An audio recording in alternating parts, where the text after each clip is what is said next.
Praise the lord. Okay, ನಾವು ನಿನ್ನೆಯಿಂದ ನಾವು ನೋಡ್ತಾ ಇದ್ದೀವಿ ಈ ವಾರ 2 ದಿವಸದಿಂದ ಬಿಲೀವಿಂಗ್ ಇನ್ ದ ಇಂಪಾಸಿಬಲ್ಸ್, ಅಸಾಧ್ಯವಾದದ್ದನ್ನು ನಂಬುವುದರ ಬಗ್ಗೆ ನಾವು ಧ್ಯಾನಿಸ್ತಾ ಇದ್ದೀವಿ. ಆ ರೀತಿಯಾಗಿ ನಿನ್ನೆ ನಾವು ದೇವರು ಗಿದ್ಯೋನನನ್ನು ಕರೆದ ರೀತಿ, ಗಿದ್ಯೋನನ ಸ್ಥಿತಿ ಎರಡನ್ನು ನಾವು ನೋಡಿದ್ವಿ. ಇವತ್ತು ದೇವರು ಆ ಗಿದ್ಯೋನನನ್ನು ಯಾವ ರೀತಿ ಉಪಯೋಗಿಸ್ತಾನೆ, ಗಿದ್ಯೋನನು ದೇವರ ಯೋಚನೆ ದ ಪ್ಲ್ಯಾನ್ ಆಫ್ ಗಾಡಲ್ಲಿ ಗಿದ್ಯೋನನು ಯಾವ ರೀತಿಯಾಗಿ ತನ್ನನ್ನು ತೊಡಗಿಸಿಕೊಂಡು ಅವನು ಅಸಾಧ್ಯವಾದದ್ದನ್ನು ನಂಬಿ ಯಾವ ರೀತಿ ಜಯವನ್ನು ಹೊಂತಾನೆ ಅನ್ನೋದನ್ನು ನಾವು ನೋಡೋಣ. 6ನೇ ಅಧ್ಯಾಯ ನ್ಯಾಯಸ್ಥಾಪಕರು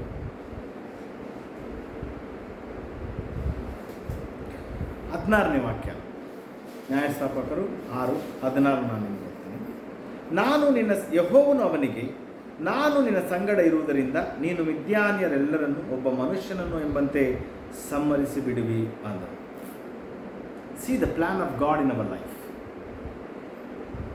ನಾವೇನು ಮಾಡ್ತೀವಿ ನೋಡ್ರಿ, ಮನುಷ್ಯರು ಮಾತನಾಡುವುದನ್ನು ನಾವು ನಂಬ್ತೀವಿ ಎಷ್ಟೋ ಸಾರಿ. ಆದರೆ ದೇವರು ನಮ್ಮ ಬಗ್ಗೆ ಮಾತನಾಡ್ತಕ್ಕಂಥ, ನಮಗೆ ಕೊಟ್ಟಿರ್ತಕ್ಕಂಥ ವಾಗ್ದಾನಗಳನ್ನು ನಾವು ನಂಬೋದೇ ಇಲ್ಲ. ದೇವರಲ್ಲಿ ಗಿದ್ಯೋನನ್ನು ನೋಡಿ ಹೇಳ್ತಾನೆ ನೋಡ್ರಿ, ಎಲ್ಲ ಮಿದ್ಯಾನ್ಯರನ್ನು ಒಬ್ಬ ಮಿದ್ಯಾನನಂತೆ ಸಂಹರಿಸಿಬಿಡಿ. ಯಾಕೆ? Because God said I am with you. ದೇವರು ಹೇಳ್ತಾನೆ, ನಾನು ನಿನ್ನ ಸಂಗಡ ಇರೋದ್ರಿಂದ. ಹಾಲೆಲೂಯಾ. ದೇವರು ನಮ್ಮ ಸಂಗಡ ಇದ್ದಾರೆಂದು ನಂಬುವುದು ಅವಶ್ಯವಾದ. ನಾನು ತಿರುಗಿ ನಿಮಗೆ ಗೊತ್ತಿಲ್ಲ, ನಾನು ನಿನ್ನ ಸಂಗಡ ಇರುವುದರಿಂದ ನೀನು ಮಿದ್ಯಾನ್ಯರೆಲ್ಲರನ್ನು ಒಬ್ಬ ಮನುಷ್ಯನನ್ನು ಎಂಬಂತೆ ಸಂಹರಿಸಿ ಬಿಡುವಿ ಅಂದರು. ದೇವರ ಕರೆಯುವಿಕೆ ನಮ್ಮ ಜೀವಿತದಲ್ಲಿ ಏನಾಗಿದೆಯೋ ಅದನ್ನು ನಾವೇನು ಮಾಡಬೇಕು? ನಂಬಬೇಕು. ಹೌದು, ಫಿಸಿಕಲ್ ರೆಲಮಲ್ಲಿ ಸ್ವಾಭಾವಿಕವಾಗಿರ್ತಕ್ಕಂಥ ಪ್ರಪಂಚದಲ್ಲಿರುವಾಗ ನಾವು ಅದನ್ನು ನಂಬುವುದು ಅಸಾಧ್ಯನೇ. ನಮ್ಮ ಕಣ್ಣಿಗೆ ಕಾಣ್ತಕ್ಕಂಥದ್ದು ಯಾವುದು ನಮ್ಮ ಕಣ್ಣಿಗೆ ಕಾಣ್ತದೋ ಅದನ್ನು ಮಾತ್ರ ನಾವು ನಂಬ್ತೀವಿ. ಆದರೆ ವಾಟ್ ಈಸ್ ದ ಫೇತ್? ಕಣ್ಣಿಗೆ ಕಾಣದವುಗಳನ್ನು ನಂಬುವುದೇ ನಂಬಿಕೆ. ಇಲ್ಲಿ ದೇವರು ಹೇಳ್ತಾನೆ, ನೀನು ಮಿದ್ಯಾನ್ಯರೆಲ್ಲರನ್ನ ಒಬ್ಬ ಮನುಷ್ಯನನ್ನು ಎಂಬಂತೆ ಸಂಹರಿಸಿಬಿಡುವೆ, ನಾನು ನಿನ್ನ ಸಂಗಡ ಇದ್ದೀನಿ. What a promise of god. ನಮ್ಮ ಜೀವಿತದಲ್ಲೂ ಕೂಡ ದೇವರು ಹೇಳೋದಾಗಿ, ಅಯ್ಯೋ ನನಗೆ ಇದು ಹೇಗೆ ಮಾಡೋಕ್ಕೆ ಸಾಧ್ಯ, ಇದು ಆಗತ್ತಾ ಇಲ್ವಾ ಅಂತಕ್ಕಂಥ ಯೋಚನೆಯಲ್ಲಿ, ಈಗ ಓದೋ ಮಕ್ಕಳಾಗಿರ್ಬೋದು, ಇಲ್ಲ ಕೆಲಸ ಮಾಡೋರಾಗಿರ್ಬೋದು, ಇಲ್ಲ ಫ್ಯಾಮಿಲಿ ರನ್ ಮಾಡ್ತಕ್ಕಂಥ ವಿಷಯಗಳಾಗಿರ್ಬೋದು, ಇದು ನನ್ನ ಕೈಯಿಂದ ಆಗೋದಿಲ್ಲ ಅಂತ ಹೇಳಿ ದೇವರ ಮಕ್ಕಳಾಗಿರ್ತಕ್ಕಂಥ ನಾವು ಯಾವುದನ್ನು ಹೇಳುವ ಹಾಗಿಲ್ಲ. ಓಕೆ, ನಾನೊಂದು ಪ್ರಶ್ನೆ ಕೇಳ್ತೀನಿ, ಎಷ್ಟು ಜನ ದೇವ್ರು ನನ್ನ ಸಂಗಡ ಇದ್ದಾನೆ ಅಂತೀರಾ? ಹೌದು, ದೇವ್ರು ನನ್ನ ಸಂಗಡ ಇದ್ದಾನೆ ಅಂತ ನೀವು ಯಾರೆಲ್ಲ ಹೇಳ್ತಾ ಇದ್ದೀರೋ ಅವರಿಗೆಲ್ಲರಿಗೂ ದೇವರು ಹೇಳೋ ಮಾತೇನು ಗೊತ್ತಾ? I am with you. ನಾನು ನನ್ನ ಸಂಗಡ ಇದ್ದೀನಿ. You have to be call to the big things. ನೀನು ದೊಡ್ಡ ಕಾರ್ಯಗಳನ್ನು ಮಾಡುವಂತೆ ಕರೆಯಲ್ಪಟ್ಟವನು. ಯಾವಾಗ? ತಾಯಿಯ ಗರ್ಭದಲ್ಲಿ ಉಂಟಾಗುವುದಕ್ಕಿಂತ ಮುಂಚಿತವಾಗಿ. ಎಫೆಸದವರಿಗೆ ಬರೆದ ಪತ್ರಿಕೆಯಲ್ಲಿ ಪೌಲನು ಬರೆಯುವಾಗ ಬರೀತಾನೆ, ಕ್ರಿಸ್ತ ಯೇಸು ಜಗದುತ್ಪತ್ತಿಗೆ ಮೊದಲೇ ಕ್ರಿಸ್ತ ಯೇಸುವಿನಲ್ಲಿ ಆತನು ನಮ್ಮನ್ನು ಸೃಷ್ಟಿಸಿದ. We are in the mind of Christ. We are in the mind of God and we have a mind of Christ. ಕ್ರಿಸ್ತನ ಮನಸ್ಸನ್ನು ಹೊಂದಿದ್ದೀವಿ. ಕ್ರಿಸ್ತನು ಯಾವ ರೀತಿಯಾಗಿ ದೊಡ್ಡ ದೊಡ್ಡ ಕಾರ್ಯಗಳನ್ನು ಈ ಭೂಮಿಯಲ್ಲಿರುವಾಗ ಮಾಡಿದ್ನೋ, ಆತನ ಮನಸ್ಸನ್ನು ಹೊಂದಿರತಕ್ಕಂಥ ನಾವು ಕೂಡ ಅದೇ ಕಾರ್ಯಗಳನ್ನು, ಆ ರೀತಿಯಾಗಿರ್ತಕ್ಕಂಥ ಕಾರ್ಯಗಳನ್ನು ಮಾಡುವುದಕ್ಕೆ ನಾವು ಕರೆಯಲ್ಪಟ್ಟಿದ್ದೇವೆ. So that's why I am saying, believe in the impossibles. ನಿಮ್ಮ ಕೈಲಿ ಏನು ಆಗೋದಿಲ್ವೋ ಒಂದು ಲಿಸ್ಟ್ ಮಾಡಿ ನಂಬ್ತಾ ಹೋಗಿ. ನಾನು ಮಾಡ್ತಾ ಹೋಗಿ ಅಂತ ಹೇಳ್ತಾ ಇಲ್ಲ, ಫಸ್ಟ್ ನಂಬ್ತಾ ಹೋಗಿ, ಆಮೇಲೆ ಅದ್ರ ಬಗ್ಗೆ ಮಾತಾಡ್ತಾ ಹೋಗಿ. Things will change. ವಾತಾವರಣಗಳು ಬದಲಾಗ್ತಾ ಹೋಗ್ತದೆ. ನೀವು ಆ ಕಾರ್ಯಕ್ಕೆ ನಿಮ್ಮನ್ನೇನು ಮಾಡ್ತೀರಾ? ಅಡಾಪ್ಟ್ ಮಾಡ್ಕೊಳ್ತೀರಾ. ಯಾಕೆ ದೇವರು ಮಾತನಾಡೋದಕ್ಕೆ ಹೇಳ್ತಾನೆ? ಯಾಕೆ ನಾವು ವಾಗ್ದಾನಗಳನ್ನು ಮಾತಾಡಬೇಕು ನಮ್ಮ ಜೀವಿತದಲ್ಲಿ? ಯಾಕೆ ನೋಡ್ರಿ, ಆ ಪ್ರಪಂಚ ಪೂರ್ತಿ ನೆಗೆಟಿವಿಟಿಯಿಂದಲೇ ತುಂಬಿದೆ ನೋಡಿ. ನಕಾರಾತ್ಮಕವಾಗಿರ್ತಕ್ಕಂಥ ಸಂಗತಿಗಳಿಂದಲೇ ತುಂಬಿದೆ. ಈಗ ಎಕ್ಸಾಂಪಲ್, ನೀವು ಮನೇಲಿ ಬಂದು ಹೇಳ್ತೀರಾ, ನಾನು ಯಾವುದೋ ಒಂದು ವಿಷಯ ನಾನು ಮಾಡೋಕ್ಕೆ ಹೋಗ್ತಾ ಇದ್ದೀನಿ ಅಂತ ಹೇಳಿದಾಗ ಫಸ್ಟು ಮನೆಯವ್ರು ಏನು ಹೇಳ್ತಾರೆ, ಯೋಚನೆ ಮಾಡು ಹುಷಾರು. ಈಗ ಎಕ್ಸಾಂಪಲ್, ಒಂದು ಕಂಪನಿ ಚೇಂಜ್ ಮಾಡ್ಬೇಕಂದ್ರೆ ನಾವೇನು ಹೇಳ್ತೀವಿ, ಬೇಡ, ಯಾಕೆ ಈ ಕೆಲಸದಲ್ಲಿ ಇನ್ನೂ ಸ್ವಲ್ಪ ದಿವಸ ಇರು, ಈ ಥರ ಏನು ಮಾಡ್ತೀವಿ, ನಾವು ಹೋಲ್ಡ್ ಮಾಡ್ತೀವಿ. ಇದು ಮನುಷ್ಯನ ಸ್ವಭಾವ. ನ್ಯೂಸ್ ಚಾನಲ್ಸ್ ಓಪನ್ ಮಾಡಿದ್ರೆ, ಫೇಸ್ಬುಕ್ ಓಪನ್ ಮಾಡಿದ್ರೆ, ಇನ್ಸ್ಟಾಗ್ರಾಮ್ ಓಪನ್ ಮಾಡಿದ್ರೆ, ಅಲ್ಲಿರ್ತಕ್ಕಂಥದ್ದು ಪಾಸಿಟಿವ್ ಆಗಿ ಯಾವುದೂ ಇಲ್ಲ, ಎಲ್ಲವೂ ಕೂಡ ನೆಗೆಟಿವ್ ಆಗೇ ಇರ್ತದೆ. 99%. 1% Christians videos, the sermons, whatever the things, ಅದು 1% ಮಾತ್ರ. 99% ನಮಗೆ ಬೇಕಾಗಿಲ್ಲದೆ ಇರ್ತಕ್ಕಂಥ, ಅಂದರೆ ನಮ್ಮನ್ನು ಕುಗ್ಗಿಸ್ತಕ್ಕಂಥದ್ದೇ ಜಾಸ್ತಿ ಇರ್ತದೆ, ಹಿಗ್ಗಿಸ್ತಕ್ಕಂಥದ್ದು ಜಾಸ್ತಿ ಇರ್ತದೆ. ನಮ್ಮನ್ನು ಹಿಗ್ಗಿಸುವಂಥದ್ದು ದೇವರ ವಾಕ್ಯ ಮಾತ್ರ, ದೇವರ ಪ್ರಸನ್ನತೆ ಮಾತ್ರ, ಆತನ ವಾಗ್ದಾನ ಮಾತ್ರ. ಆಗ ಗಿದ್ಯೋನನ್ನು ನೋಡಿ ದೇವರು ಹೇಳುವಾಗ ಗಿದ್ಯೋನ ಆನ್ಸರ್ ಕೊಡ್ತಾನೆ ದೇವರಿಗೆ. ಇದು ಗಿದ್ಯೋನನ ಕ್ಯಾರೆಕ್ಟರ್ ಏನಿದೆಯೋ ಇದು ನಮ್ಮನ್ನೇ ಕೆಲವು ಸಾರಿ ಹೋಲ್ತದೆ. ಕೆಲವು ಸಾರಿ ಅನ್ನೋದಕ್ಕಿಂತ ಎಲ್ಲ ಸಾರಿ ನಮ್ಮನ್ನೇ ಹೋಲ್ತದೆ ಅನ್ನೋದು ನನ್ನ ಅಭಿಪ್ರಾಯ. ನಾನು ಓದ್ತೀನಿ ನೋಡಿ, 17ನೇ ವಾಕ್ಯ ನೋಡಿ. ಈಗ ಅವನು ಆತನಿಗೆ, ಸ್ವಾಮಿ ದಯವಿರಲಿ, ನನ್ನೊಂದಿಗೆ ಮಾತನಾಡುತ್ತಿರುವ ತಾವು ಸ್ವಾಮಿಯವರೇ ಆಗಿದ್ದೀರೆಂಬುದಕ್ಕೆ ನನಗೊಂದು ಗುರುತನ್ನು ಅನುಗ್ರಹಿಸಬೇಕು. ನೀನು ತಿರುಗಿ ಬರುವ ನಾನು ಹೋಗಿ ತಮಗೆ ಕಾಣಿಕೆಯನ್ನು ತೆಗೆದುಕೊಂಡು ಬರುವವರೆಗೆ ತಾವು ಈ ಸ್ಥಳವನ್ನು ಬಿಡಬಾರದು ಎಂದು ಭಿನ್ನವಿಸಲು ಆತನು, ನೀನು ತಿರುಗಿ ಬರುವವರೆಗೆ ನಾನು ಇಲ್ಲೇ ಇರುವೆನು ಅಂದ. ನಾವು ಎಂಟೈರ್ ಬೈಬಲಲ್ಲಿ ಸಂದೇಶ ತೆಗೆದುಕೊಂಡು ಬಂದಂಥ ದೇವದೂತರು ಕಾದಿದ್ದು ಇದೇ ಫಸ್ಟ್ ಟೈಮ್ ನಾವು ಈ ಪೋರ್ಷನಲ್ಲಿ ನಾವು ಏಂಜಲ್ ವೆಯ್ಟೆಡ್ ಫಾರ್ ಗಿದ್ಯೋನ್. ನಾನು ಹೇಳ್ತಾನೆ, ನಾನು ಹೋಗಿ ಕಾಣಿಕೆ ತೊಗೊಂಡ್ಬರ್ತೀನಿ, ನನಗೋಸ್ಕರ ನೀವೇನು ಮಾಡಬೇಕು, ವೆಯ್ಟ್ ಮಾಡಬೇಕು, ಗುರುತು ಕೊಡಬೇಕು, ಅದಕ್ಕೋಸ್ಕರ ನೀವೇನು ಮಾಡಬೇಕು, ಕಾಣಿಕೆ ತರ್ತೀನಿ, ನೀವು ವೆಯ್ಟ್ ಮಾಡಬೇಕು. C he was a Jew, he was Israelite. ಅವನು ಇಸ್ರಾಯೇಲನ್ನು ನೋಡ್ರಿ ಹೇಗೆ ಕಂಡುಹಿಡಿದವನು, ನೀನು ಮಾತಾಡಿದ ದೇವರೇ ಅಂತ. ಅವನು ಕಾಣಿಕೆ ತೊಗೊಂಬಂದು ಕೊಡ್ತಾನೆ. ಆ ಕಾಣಿಕೆ ಏನಾಗಿರ್ತದೆ, ಒಂದು ಕುರಿಮರಿಯನ್ನು ಯಜ್ಞ ಮಾಡ್ತಕ್ಕಂಥ ವಿಷಯ ಆಗಿರ್ತದೆ. ನಮ್ಮ ಮಕ್ಕಳಿಗೆ ನಾವು ಸರಿಯಾಗಿ ಕೊಡೋದನ್ನು ಕಲಿಸಬೇಕು, ಸ್ಪೆಷಲಿ ಟು ಗಾಡ್. ದೇವರಿಗೆ ಕೊಡೋದನ್ನು ಕಲಿಸ್ಬೇಕು. ಇಲ್ಲಿ ನಾವು ನೆನ್ನೆ ನೋಡಿದ ಪ್ರಕಾರ ಗಿದ್ಯೋನನ ತಂದೆ ತಾಯಿ ಎಲ್ಲವನ್ನು ವಿವರಿಸಿದ್ರು ಅವನಿಗೆ. ಅದಕ್ಕೆ ಅವ್ನು ನೋಡಿ, ಅವ್ನು ಚೆಕ್ ಮಾಡೋದಕ್ಕೆ ಹೇಳ್ತಾನೆ, ನಾನು ಹೋಗಿ ಕಾಣಿಕೆಯನ್ನು ತೆಗೆದುಕೊಂಡು ಬರುವವರೆಗೆ ತಾವು ಈ ಸ್ಥಳವನ್ನು ಬಿಡಬಾರದೆಂದು ಭಿನ್ನವಿಸಲು ಏಂಜಲ್ ಆಫ್ ಗಾಡ್ ಸೆಡ್, ನೀನು ತಿರುಗಿ ಬರುವವರೆಗೆ ನಾನು ಇಲ್ಲೇ ಇರುವೆನು. ವಾವ್, ದೇವರು ನಮ್ಮ ಮೇಲೆ ಎಷ್ಟು ಪ್ರೀತಿ ಇಟ್ಟಿದ್ದಾನೆ ಅಂದರೆ, ಯೋಚನೆ ಮಾಡಿ ನೋಡ್ರಿ. ಒಂದು ಆಫೀಸಿಗೆ ನೀವು ಹೋಗ್ತೀರಾ, ಒಂದು ಇಂಟರ್ವ್ಯೂ ಅಂತ ಹೋದಾಗ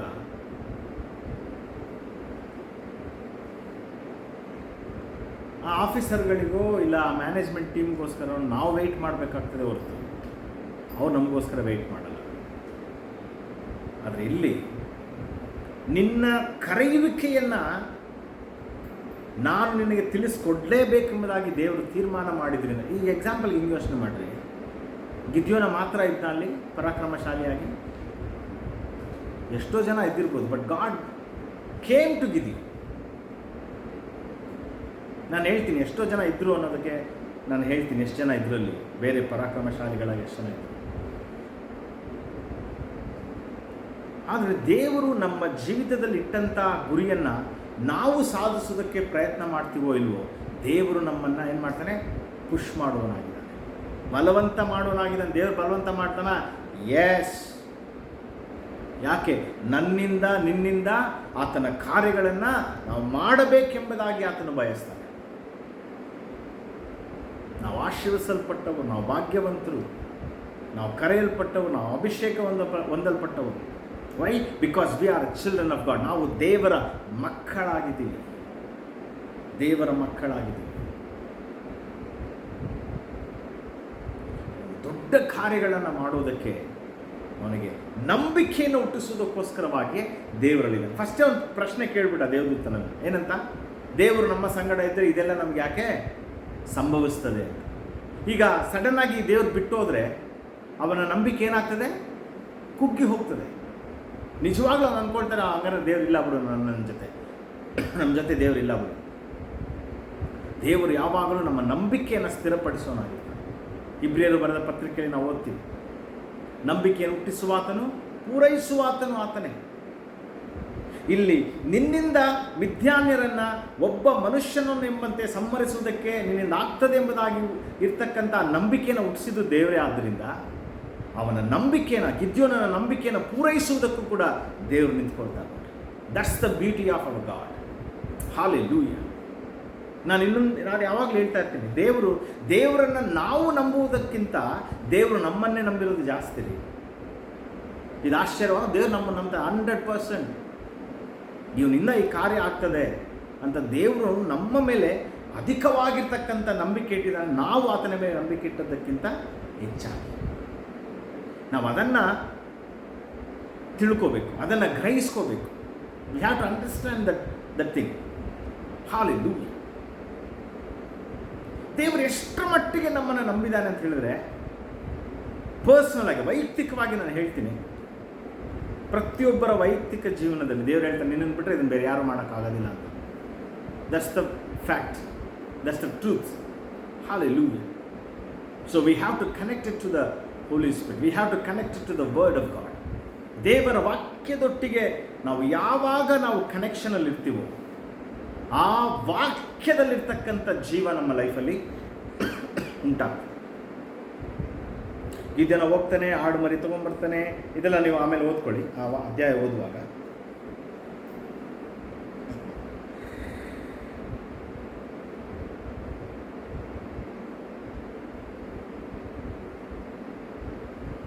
ಈಗ ದೇವರು ಯುದ್ಧ ಮಾಡೋದಕ್ಕೆ ಕೆಲವು ಜನರನ್ನು ಕೂಡಿಸೋದಕ್ಕೆ ಹೇಳ್ತಾನೆ. 33 ನೋಡಿ, 33-34 ನೋಡ್ರಿ. ಇಷ್ಟರಲ್ಲಿ ಮಿದ್ಯಾನರು, ಅಮಾಲೇಕ್ಯರು, ಮೂಡಣ ದೇಶದವರು ಕೂಡಿ ಹೊಳೆದಾಟಿ ಬಂದು ಇಸ್ರೇಲಿನ ತಗ್ಗಿನಲ್ಲಿ ಪಾಳೆ ಮಾಡಿಕೊಂಡರು. ಹೊರಟಿದ್ಯಾರು? ಮಿದ್ಯಾನರು ಮಾತ್ರ. ಬಂದು ಸೇರಿಕೊಂಡಿದ್ಯಾರು? ಅಮಾಲೇಕ್ಯರು, ಮೂಡಣ ದೇಶ.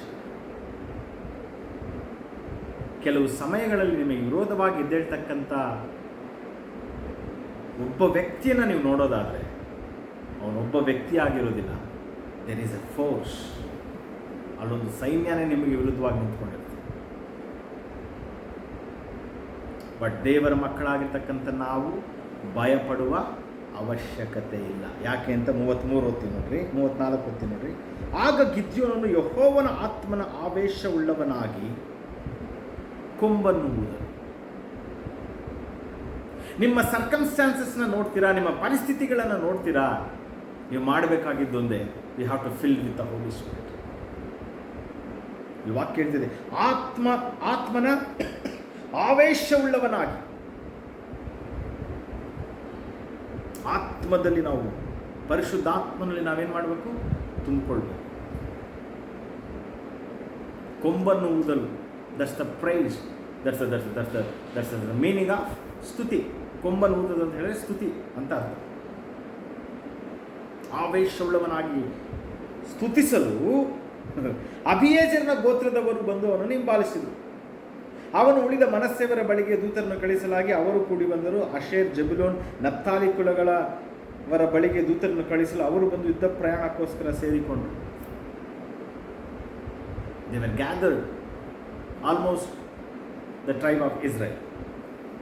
ಮತ್ತು ಗಿದ್ಯೋನನ ದೇವರಿಗೆ ನೀನು ಹೇಳಿದಂತೆ ಇಸ್ರಾಯೇಲನ್ನು ನನ್ನ ಮೂಲಕವಾಗಿ ರಕ್ಷಿಸುವ ಇಲ್ಲೋ ಎಂಬುದನ್ನು ತಿಳಿಯಪಡಿಸಬೇಕು ಅಂತ ಹೇಳಿ 2 ಟೆಸ್ಟ್ ಇರ್ತಾನೆ. 2 ಟೆಸ್ಟನ್ನು ದೇವರು ಅವನಿಗೆ ಉತ್ತರ ಕೊಡ್ತಾರೆ. 7ನೇ ಅಧ್ಯಾಯದಲ್ಲಿ ನೋಡ್ರಿ. ಯೆರುಬ್ಬಾಳನ್ನು ನಿಲ್ಲಿಸಿಕೊಳ್ಳುವ ಗಿದ್ಯೋನನು ಅವನ ಸಂಗಡ ಇದ್ದ ಜನರು ಬೆಳಿಗ್ಗೆ ಎದ್ದು ಹೊರಟು ಹೋಗಿ ಹರೋದಿನ ಬುಗ್ಗೆಯ ಬಳಿಯಲ್ಲಿ ಇಳುಕೊಂಡು ಅವರಿಗೆ ಉತ್ತರ ದಿಕ್ಕಿನಲ್ಲಿ ಮೋರೆಗುಡ್ಡದ ಹಿಂದಿನ ತಗ್ಗಿನಲ್ಲಿ ಮಿದ್ಯಾನರ ದಂಡಿಳಿದಿತ್ತು. ಆಗ ಯೆಹೋವನು ಗಿದ್ಯೋನನಿಗೆ, ನಿನ್ನ ಸಂಗಡ ಇರುವ ಜನರು ಹೆಚ್ಚಾಗಿದ್ದಾರೆ, ಇವರ ಕೈಗೆ ಮಿದ್ಯಾನರನ್ನು ಒಪ್ಪಿಸುವುದು ನನಗೆ ಸರಿಯಾಗಿ ಕಾಣುವುದಿಲ್ಲ. ಒಪ್ಪಿಸಿಕೊಟ್ಟರೆ ಸ್ವಹಸ್ತದಿಂದಲೇ ನಮಗೆ ರಕ್ಷಣೆ ಉಂಟಾಯಿತೆಂದು ಹೆಚ್ಚಳಪಟ್ಟು ನನ್ನನ್ನು ಅಲಕ್ಷ್ಯ ಮಾಡಾರು.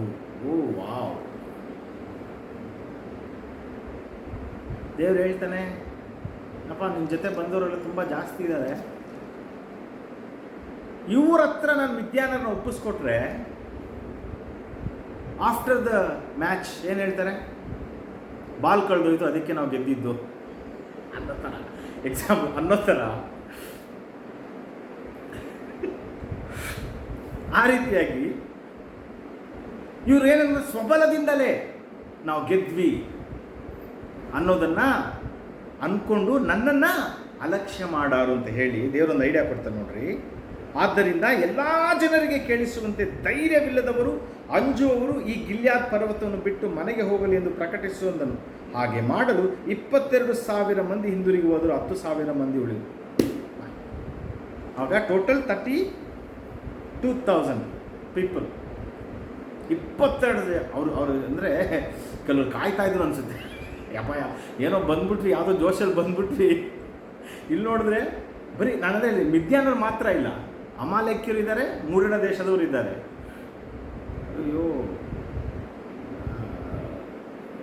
வாய் தவறி சொல்லிட்டோமே, என்ன பண்ணுறதுனா, ஐயோ எப்படா போகிறது இப்போ, ಪ್ರೆಸ್ಟೀಜ್ ಇಶ್ಯೂ ಆಯ್ತೆ, ವಾಪಸ್ ಪೋನಾ ಅಂತ ಗಿದ್ಯೋನು ಹೇಳಿದ್ದೇ ಥರ. ಧೈರ್ಯವಿಲ್ಲದವರು, ಬಲವಿಲ್ಲದವರು, ಧೈರ್ಯವಿಲ್ಲದವರು ಅಂಜುವವರು ಗಿಲ್ಯಾದ್ ಪರ್ವತವನ್ನು ಬಿಟ್ಟು ಮನೆಗೆ ಹೋಗಲಿ ಎಂದು ಪ್ರಕಟಿಸುವನು ಹಾಗೆ ಮಾಡಲು 22,000 ಮಂದಿ ಮನೆಗಿದ್ದವರು, 10,000 ಮಂದಿ ಉಳಿದರು. ಯೆಹೋವನು ತಿರುಗಿ ಗಿದ್ಯೋನನಿಗೆ, ನಿನ್ನ ಬಳಿಯಲ್ಲಿರುವ ಜನರು ಇನ್ನೂ ಹೆಚ್ಚಾಗಿದ್ದಾರೆ, ನೀನು ಇವರನ್ನು ಹಳ್ಳಕ್ಕೆ ಕರ್ಕೊಂಡು ಹೋಗು, ಅಲ್ಲಿ ಅವರನ್ನು ನಿನಗೋಸ್ಕರ ಪರೀಕ್ಷಿಸುವೆನು, ಯಾರು ನಿನ್ನ ಸಂಗಡ ಹೋಗಬಹುದೆಂದು ಹೇಳುವೆನು ಅವರು ಮಾತ್ರ ಹೋಗಲಿ, ಯಾರಿಗೆ ಹೋಗಬಾರದೆಂದು ಹೇಳುವೆನೋ ಅವರು ಹೋಗದಿರಲಿ ಅಂದರು. ತಿರುಗಿ ದೇವರಲ್ಲಿ ಫಿಲ್ಟರ್ ಮಾಡೋದನ್ನು ನಾವು ನೋಡ್ತೀವಿ. ಗಿದ್ಯೋನನು ಜನರನ್ನು ಹಳ್ಳಕ್ಕೆ ಕರ್ಕೊಂಡು ಬಂದಾಗ ಯೆಹೋವನು ಅವನಿಗೆ, ನಾಯಿಯಂತೆ ನೀರನ್ನು ನಾಲಿಗೆಯಿಂದ ನೆಕ್ಕುವವರನ್ನು, ಮೊಣಕಾಲೂರಿ ಕುಡಿಯುವವರನ್ನು ಬೇರೆ ಬೇರೆಯಾಗಿ ನಿಲ್ಲಿಸು ಎಂದು ಹೇಳಿದರು. ಕೈಯಿಂದ ನೀರನ್ನು ಬಾಯಿಗೆ ತೆಗೆದುಕೊಂಡು ನೆಕ್ಕಿದವರ ಸಂಖ್ಯೆ 300, ಇತರ ಜನರು ಮೊಣಕಾಲೂರಿ ಕುಡಿದವರು. ಆಗ ಯೆಹೋವನು ಗಿದ್ಯೋನನಿಗೆ, ನೀರು ನೆಕ್ಕಿದ ಆ 300 ಮಂದಿಯಿಂದಲೇ ನಿನಗೆ ಜಯವನ್ನುಂಟು ಮಾಡಿ ಮಿದ್ಯಾನ್ಯರನ್ನು ನಿನ್ನ ಕೈಗೆ ಒಪ್ಪಿಸಿಕೊಡುವೆನು, ಉಳಿದವರು ತಮ್ಮ ತಮ್ಮ ಸ್ಥಳಗಳಿಗೆ ಹೋಗಲಿ ಎಂದು ಆಜ್ಞಾಪಿಸಿದರು. What a strange test, one of the strange test in the Bible. ನೀರನ್ನು ಹಿಂಗೆ ತೊಗೊಂಡು ನೆಕ್ದವರು, ಕೆಲವರೆಲ್ಲಂಗೆ ನಾಯಿ ಅಂತೆ ಮೊಣಕಾಲು ಹುಡ್ಕೊಂಡು ಹಾಗೆ. ನಾನು ಹೇಳೋದು imagine ಮಾಡ್ಕೊಳಕ್ಕಾಗತ್ತಲ್ಲ. Okay, super.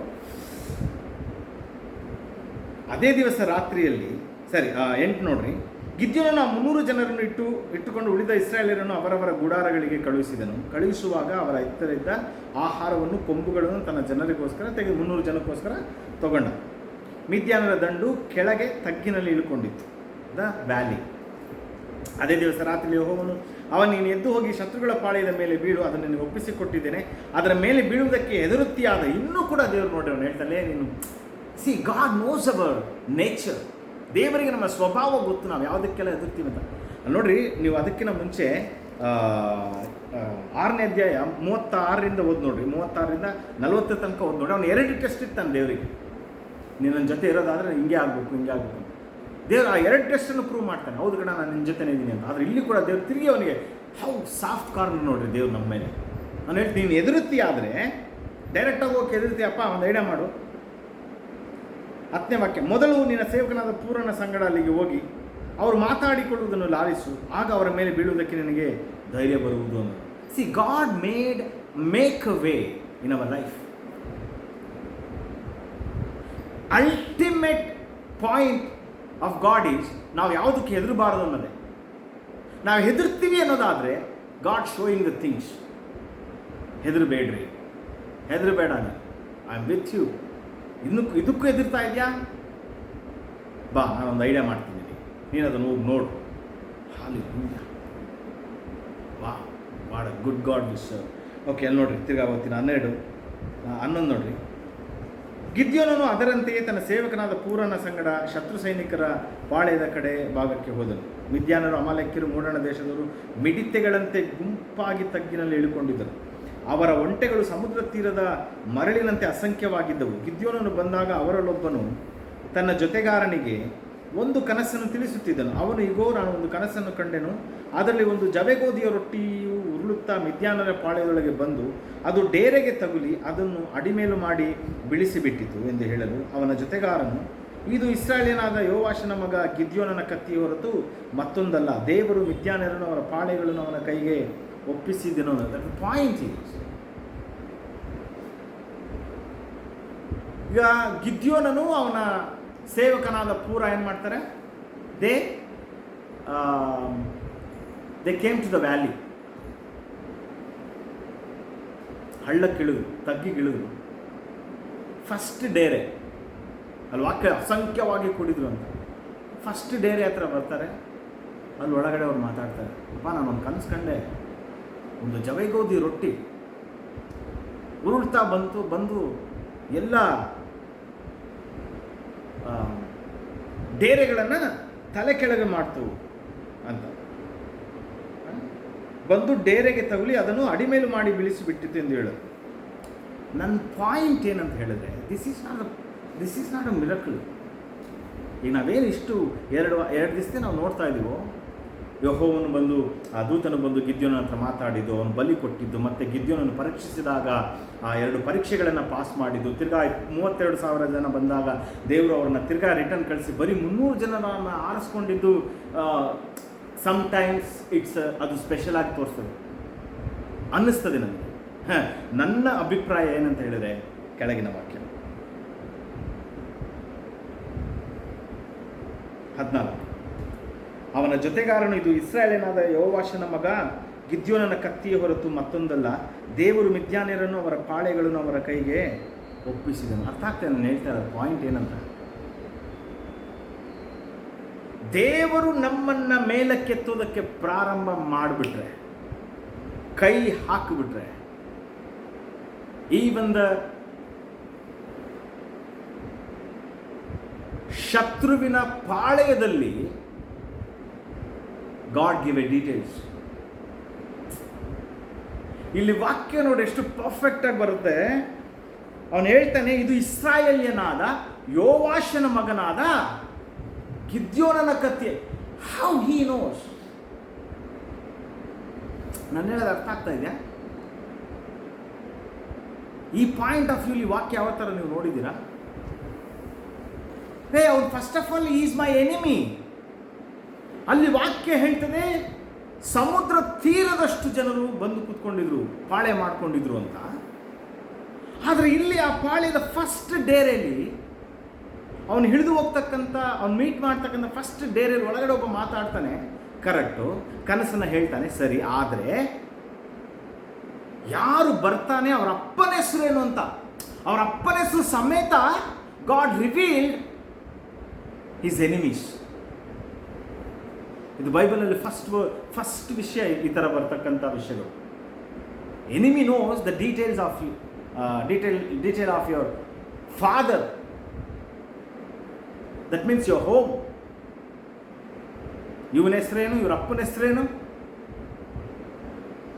Just imagine. ಇನ್ನೊಂದು ಕೂಡ ನಾನು ಹೇಳ್ತೀನಿ ನೋಡ್ರಿ. ಇದಕ್ಕಿಂತ ಮುಂಚೆ ಗಿದ್ಯೋನನ್ನು ಕತ್ತಿ ಹಿಡಿದಿದ್ದನ್ನು ನಾವು ನೋಡ್ತೀವ? ಇಲ್ಲ. ಅವನೇ ಪುಕ್ಲ. ನಾನು ನೆನ್ನೆ ಹೇಳಿದ ಪ್ರಕಾರ ಅವನೇನು ಮಾಡ್ತಾನೆ, ದ್ರಾಕ್ಷೆಯ ಆಲೆಯಲ್ಲಿ ಗೋಧಿ ಬಡಿತಾ ಇದ್ದಾನೆ. ಇಲ್ಲಿ ಅವನು ಹೇಳ್ಬೇಕಾದ್ರೆ ಹೇಳ್ತಾನೆ, ಅಪ್ಪ ಅವನು ಇಸ್ರಾಯೇಲಿನಾದ ಯೋವಾಷನ ಮಗನಾದ ಗಿದ್ಯೋನನ ಕತ್ತಿ. ಅವನು ನೋಡ್ತಾ ಇದ್ದಾನೆ ವಿಷನ್, ಯೋವಾಷನ ಕತ್ತಿ ಹಿಡ್ಕೊಂಡು ಬರ್ತಾ ಇರೋದನ್ನು, ಜಯಿಸ್ತಾ ಇರೋದನ್ನು. ನಾನು ಏನು ಹೇಳ್ತಿದ್ದೀನಿ ಅಂತ ಹೇಳಿದ್ರೆ, ಕೆಲವು ಸಾರಿ ನಾವೇನು ಅಂದ್ಕೊಳ್ತೀವಿ, ಅಯ್ಯೋ ದೇವ್ರು ನಮ್ಮ ಲೈಫಲ್ಲಿ ಏನೂ ಮಾಡ್ತಾ ಇಲ್ಲ. I tell you, God is working in our life. Believe the impossible. Believe the impossible. ಶತ್ರುವಿನ ಪಾಳೆಯದಲ್ಲಿರ್ತಕ್ಕಂಥವರಿಗೆ ನಮ್ಮ ಬಗ್ಗೆ ದೇವರು ಡೀಟೇಲ್ಸ್ನ ಕೊಡೋದು, ಆತನು ಶಕ್ತನಾಗಿರೋದಾದರೆ, ನಮ್ಮ ಲೈಫಲ್ಲಿ ದೇವರು ಎಂಥ ದೊಡ್ಡ ಕಾರ್ಯಗಳನ್ನು ಮಾಡಲು ಶಕ್ತನಾಗಿದ್ದಾನೆಂಬುದನ್ನು ನಂಬ್ರಿ. ಅಸಾಧ್ಯವಾದದ್ದನ್ನು ನಂಬ್ರಿ. ಇವಾಗ ಇದು ಅಸಾಧ್ಯವಾದದಂತ ನಮಗೆ ಅನಿಸ್ತದಲ್ಲ, ಹೇಗೆ ಗೊತ್ತ್ರಿ ಅವನಿಗೆ? ಏನೇನು ಹಿಂಗೆ ಎಕ್ಸಾಂಪಲ್ ಹಿಂಗೆ ಹೇಳ್ಬೇಕಂದ್ರೆ, ಈ ಮಿದ್ಯಾನ ಏನು ಯೋವಾಷನ ಮಗ ಗಿದ್ಯೋನನ ಮನೆ ಪಕ್ಕದಲ್ಲಿ ಮನೆ ಮಾಡ್ಕೊಂಡಿದ್ದ? No, is the enemy. ನೀವು ಇನ್ನೂ ಕರೆಕ್ಟಾಗಿ ಇದನ್ನು ಹೇಳ್ತೀನಿ ನೋಡಿ. ವಾವ್, ಇದನ್ನ ಇನ್ನೂ ಕರೆಕ್ಟಾಗಿ ಹೇಳ್ತೀನಿ ನೋಡ್ರಿ ನಾನು.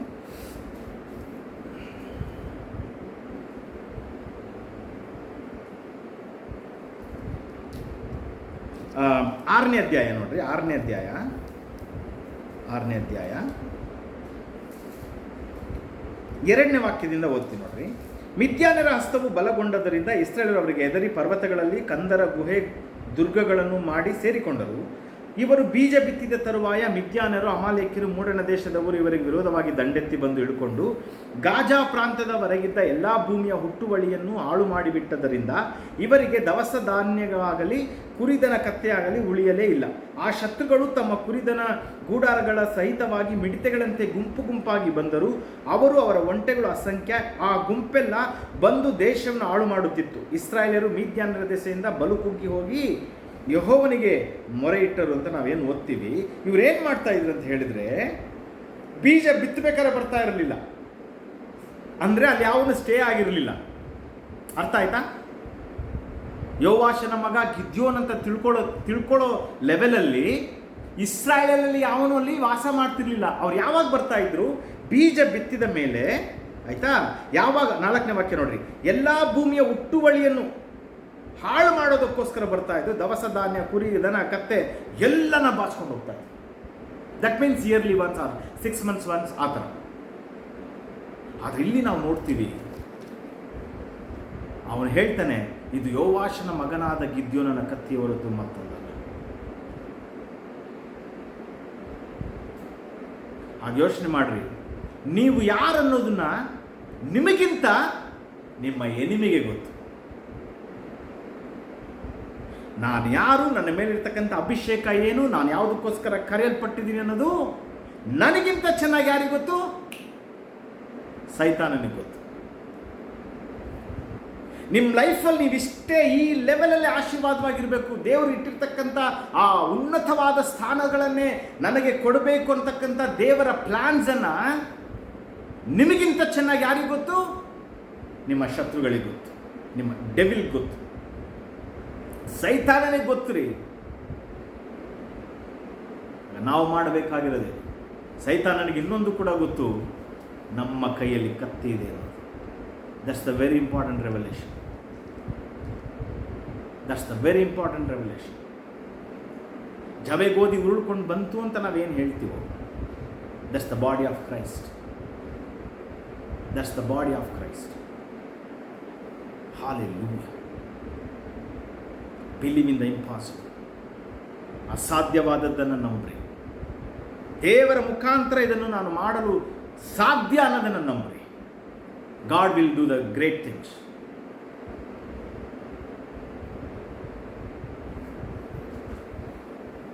ನಂಬ್ರಿ. God bless.